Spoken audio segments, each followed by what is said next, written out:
তোমার কল্যাণ হোক পুত্র হনুমান। আবার আমরা পুনরায় অন্য কোনো কারণে মিলিত হব। আর এবার তাড়াতাড়ি গিয়ে অন্যান্য গ্রহদেরও রাবণের বন্ধন থেকে মুক্ত করো। 9টা গ্রহর মধ্যে কটা গ্রহ মুক্ত হলো? চন্দ্র, সূর্য, রাহু, কেতু। এবার কোথায় যাব? পুত্র, তুমি শীঘ্রই বুধ গ্রহের দিকে যাও। সবচেয়ে কাছে উনিই আছেন। যেমন আপনার আদেশ সূর্যদেব। তোমার মঙ্গল হোক। প্রণাম। সদাই তোমার জয় হোক হনুমান।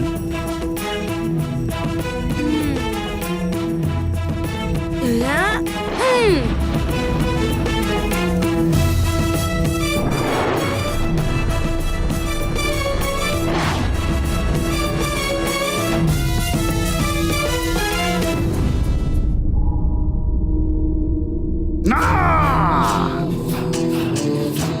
ওই বানর বালক আমার ভাই কুম্ভকর্ণের এমন দুর্দশা করতে পারে না,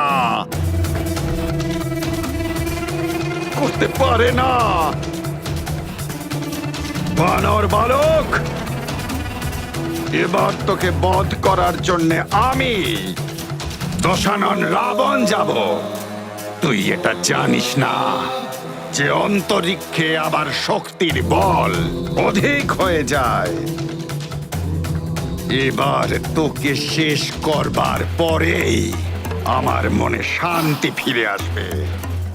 আমি আসছি বানর। দশানন আমার, মানে তার মায়ের আশীর্বাদ না নিয়েই চলে গেল। আরম্ভটাই অশুভ দিয়ে করলো। দাঁড়াও দশানন। কেন মাতা, কেন আমায় আপনি আটকাচ্ছেন?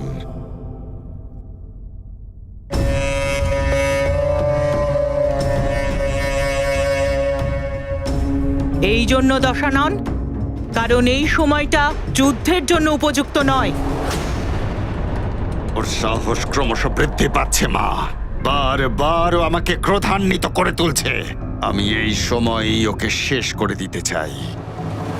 দশানন, যদি এইভাবে অন্ধকারে তীর চালাও তাহলে বিফলতায় আসবে। এখন গ্রহদশা অনুকূল নয়। প্রতীক্ষা করো। প্রতীক্ষা করো, প্রতীক্ষা করো, কিন্তু কতক্ষণ কতক্ষণ প্রতীক্ষা করব মাতা? চন্দ্রের দশা বলছে যে যদি পূর্ণিমা পর্যন্ত অন্য গ্রহদের দশা এরকমই থাকে তাহলে মহাপ্রলয় নিশ্চিত। সেই সময় যদি তুমি ওকে আক্রমণ করো তাহলে তুমি অবশ্যই সফল হবে পুত্র। শুধু পূর্ণিমা পর্যন্ত ওই বালককে তোমাকে কোনোভাবে আটকে রাখতে হবে, যাতে ওই বালক পূর্ণিমা পর্যন্ত গ্রহদের দশা বদলাতে না পারে। আমার মায়াবী দূতগণ, সামনে এসো। তোমাদের সম্রাট লঙ্কেশ্বরের তোমাদের প্রয়োজন। সামনে এসো।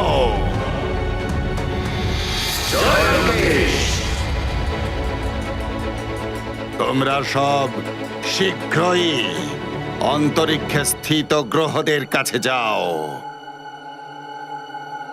ওখানে নিযুক্ত আমার রাক্ষস বীরদের সংবাদ দাও যে ওই বানর বালক যখনই ওখানে পৌঁছবে ওকে যেন ওখানেই ওরা ব্যস্ত রাখে। পূর্ণিমার আগে ও যেন অন্য কোথাও পৌঁছতে না পারে। যাও।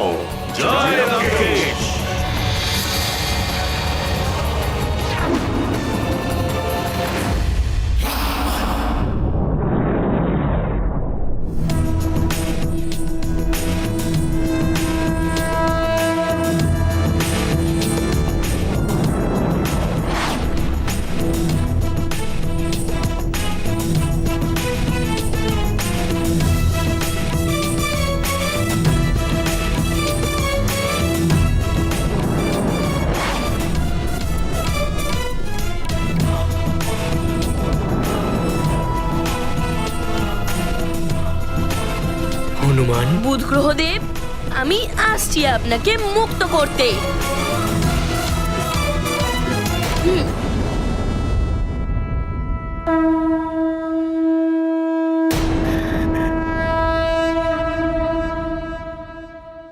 প্রণাম বুধ গ্রহদেব।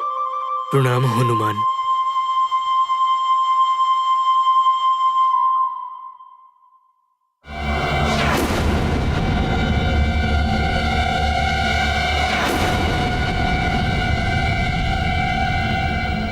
বুধ গ্রহদেব, আশেপাশে এরকম বিচিত্রময় কেন মনে হচ্ছে? হনুমান, তোমার কি মনে আছে যখন তুমি একবার সূর্যদেবকে গ্রাস করতে যাচ্ছিলে, তখন তোমার সাথে আমার ধাক্কা লেগেছিল আর আমি আমার স্থান থেকে পুরোপুরি নড়ে গিয়েছিলাম।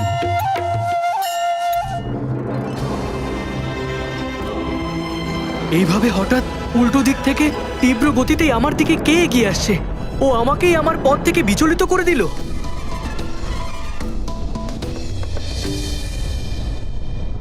ওটা তো ভুলবশত হয়ে গিয়েছিল। আমি ক্ষমা চাইছি, আমাকে ক্ষমা করে দিন। করলাম। তাহলে তুমি এসে গেছো হনুমান। আমি তোমার কাছ থেকে এটাই আশা করছিলাম। আমি জানতাম তোমার সঙ্গে সামনাসামনি আমি অবশ্যই হব। ভালোই তো হয়েছে, আপনার আশা পূর্ণ হয়ে গেল। তোমার ব্রহ্মাণ্ডতে বিচরণ করতে ভালো লাগে না? আমি মায়াক্ষী, তোমাকে এখানে দাঁড় করিয়ে পুরো সৃষ্টি দেখাতে পারি।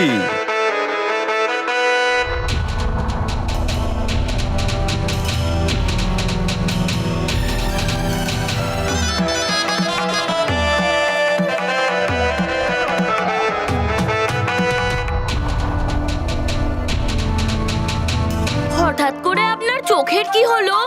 আপনার চোখ আছে না নেই? আমি এই চোখের ভিতরই সমস্ত সংসারকে ধরে রেখেছি হনুমান। আমি তোমাকে এখান থেকেই মহাদেবের নিবাসস্থল কৈলাসেরও দর্শন করাতে পারি।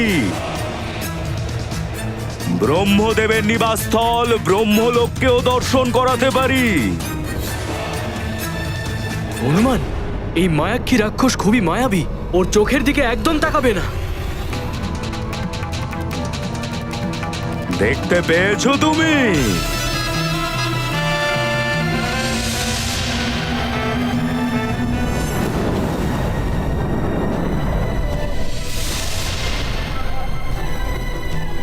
হ্যাঁ, আমি না কৈলাস পর্বত দেখতে পেলাম,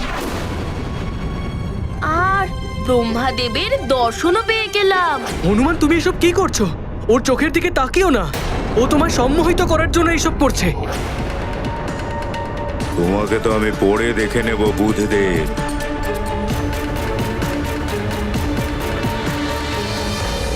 বুধদেব তো যা কিছুই বলতে থাকেন, ওনার কথা তুমি শুনো না, তুমি আমার কথা শোনো হনুমান। তুমি কি তোমার মায়ের দর্শন করতে চাও?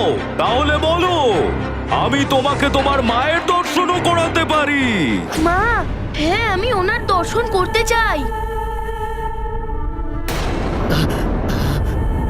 আপনি কি আমায় আমার মায়ের দর্শন করাতে পারবেন? আমার চোখের দিকে তাকাও।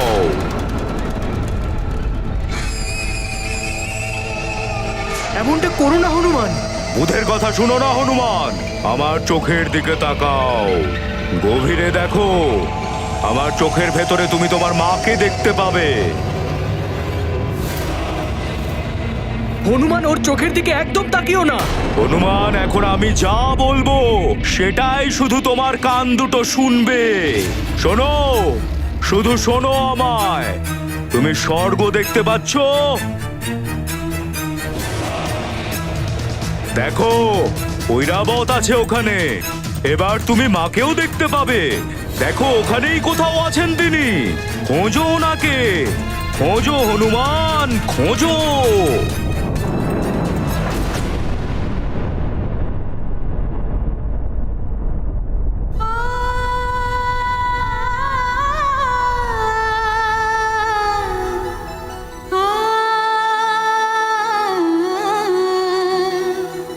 রাক্ষস মায়াক্ষী চালাকি করে হনুমানকে সম্মোহিত করে ফেলেছে। এবার এবার কি করে মুক্ত করবে হনুমান গ্রহদের?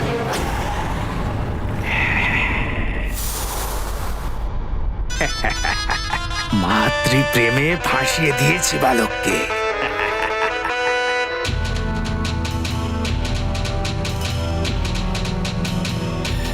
এবার দেখতে পাবে তুমি মাকে। দেখো, পেয়েছো না দর্শন?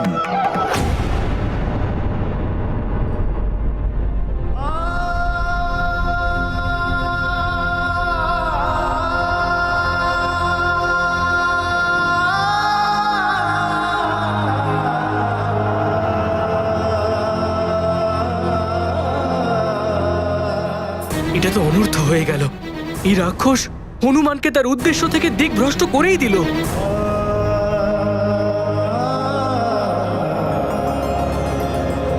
হনুমান তো এতগুলো বরদান পেয়েছিল, তাও তিনি মায়াক্ষীর বন্ধনে কি করে আবদ্ধ হলেন প্রভু?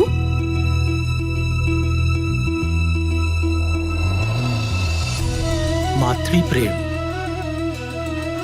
নিজের মায়ের জন্য প্রেমের সেই পবিত্র ভাবনা যা কোনো প্রকার মায়া ও মোহের সীমা দিয়ে বাধা সম্ভব নয়।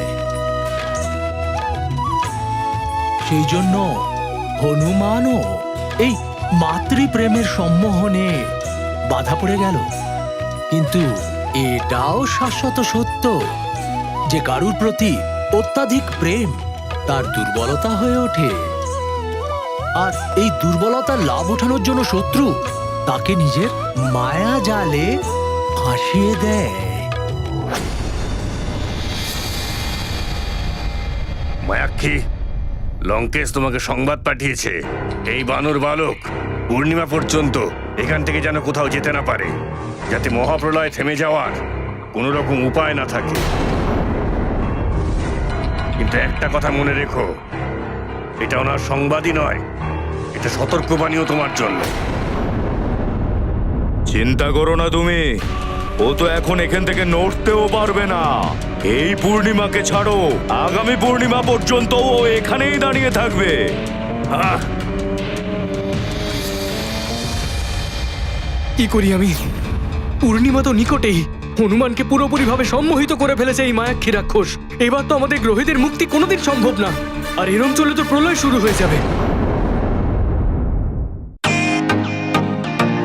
Welcome to Beaten World. How may I assist you? নতুন ফ্ল্যাটের জন্য একটা স্ট্যান্ড ফ্যান আর কুলার নেব। এই পচা গরম থেকে একটু স্বস্তি চাই। বাজার চলতে সব ব্র্যান্ড আর ভরসাযোগ্য নয়।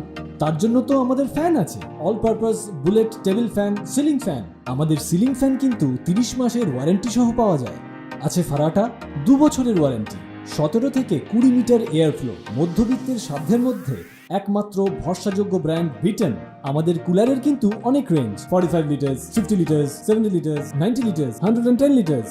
হানিকম সহযোগে বিটেনের সব কুলারের ওয়ারেন্টি 1 বছর। চেনা হাওয়ায় অচেনা অনুভূতির জন্য একমাত্র আদর্শ বিটেন। গরমে স্বস্তি পেতে বিটেনের ফ্যান হোক বা কুলার, আজই আনুন বাড়িতে। Beaten, digitally yours.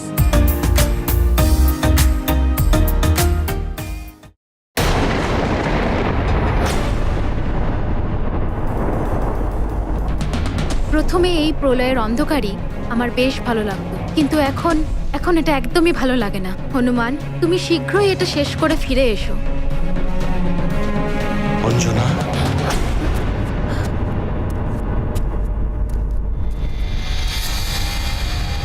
অঞ্জনা,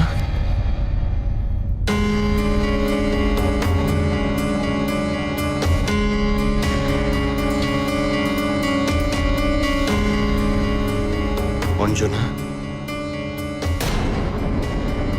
কি হয়েছে অঞ্জনা?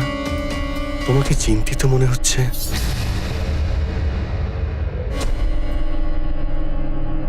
না না, ওই হনুমানের জন্য চিন্তা হচ্ছে। এখনো তো বালক, কোনো কারণে ও যদি পথভ্রষ্ট হয়। দেখো, হনুমানের চিন্তা তো আমারও হচ্ছে। যদি আমার ক্ষমতা থাকতো তাহলে আমিই চলে যেতাম ওর সঙ্গে।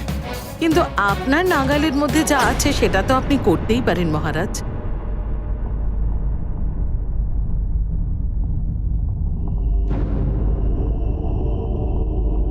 আমি অবশ্যই করব মা। আপনি বলুন আমি এখান থেকে কি করতে পারি। শুনুন মহারাজ, অঞ্জনা হনুমান আর নবগ্রহকে আমাদের প্রার্থনার শক্তি তো আমরা দিতেই পারি। আচ্ছা, তুমি আর মহারাজ মিলে সেটা শক্তিশালী করার জন্য যজ্ঞ করো। আপনি উত্তম উপায় বলেছেন মা। আমি কি করে যজ্ঞতে বসতে পারি কেশরী মহারাজের সাথে? এই অধিকার তো শুধু স্ত্রীরই হয়। তুমি কি ভাবছো কন্যা? তোমাকে এখনো অন্যমনস্ক মনে হচ্ছে। না, ওই আমি যোগে কি করব? ওহো, এটা আমি কি বলে ফেললাম? এখন আমি কি করব? কেন? তুমি যজ্ঞে কেন বসতে পারবে না? স্বামী স্ত্রী একসাথেই তো যজ্ঞে বসতে পারে।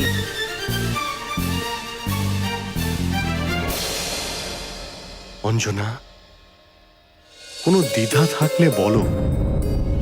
যজ্ঞ করলে দেবতারা, গ্রহরা, এমনকি প্রকৃতির শক্তি ফিরে পায়। আপনি ঠিকই বলেছেন, কিন্তু সুমেরুর ওপর বারবার রাক্ষসরা আক্রমণ করছে। যদি আমরা দুজন যজ্ঞে বসি, তাহলে সুমেরুকে রক্ষা কে করবে?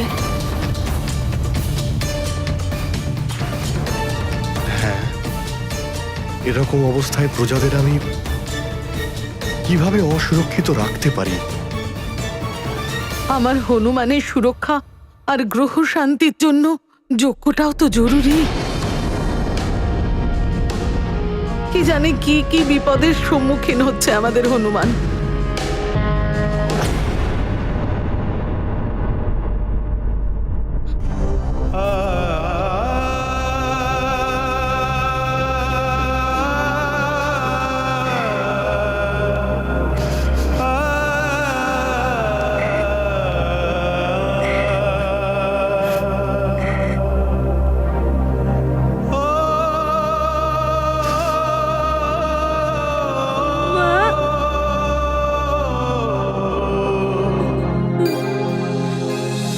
গ্রহদের বন্ধন থেকে মুক্ত করতে গিয়ে হনুমান নিজেই সম্মোহনের বন্ধনে বন্দী হয়ে গেলেন। এবার প্রলয়ের থেকে জগৎকে কে বাঁচাবে?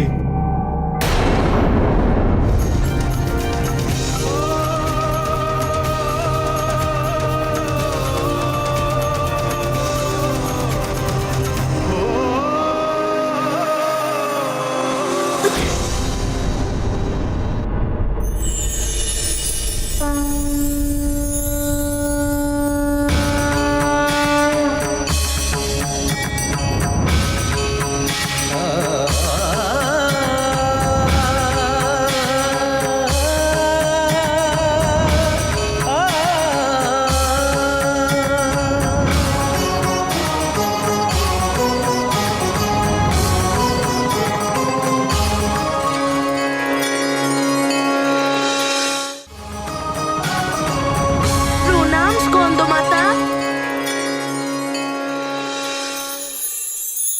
আমি স্কন্দমাতা তোমাকে বিমোহন শক্তির বরদান দিচ্ছি। আজ থেকে তোমার উপর কেউ সম্মোহন শক্তি প্রয়োগ করতে পারবে না।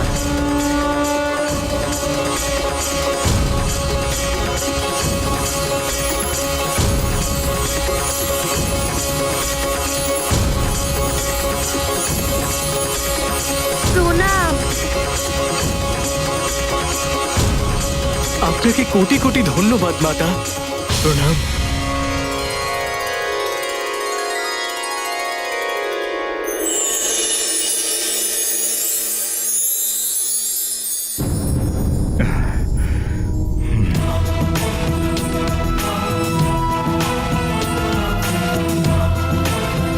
হনুমান এবার এইভাবে কেন দাঁড়িয়ে আছে? সম্মোহন থেকে তো মুক্ত হয়ে গেছিল। কিছু তো একটা বিষয় রয়েছে এর পেছনে। সম্মোহন।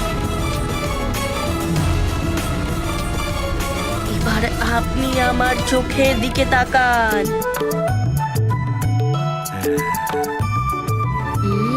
হনুমান, কত সুন্দর চোখ তোমার। এবার আপনি আমার মুখের দিকে তাকান। অতি সুন্দর। কি সুন্দর হাসি তোমার, মায়াবী মুখ, একদম মহাদেবের মতো।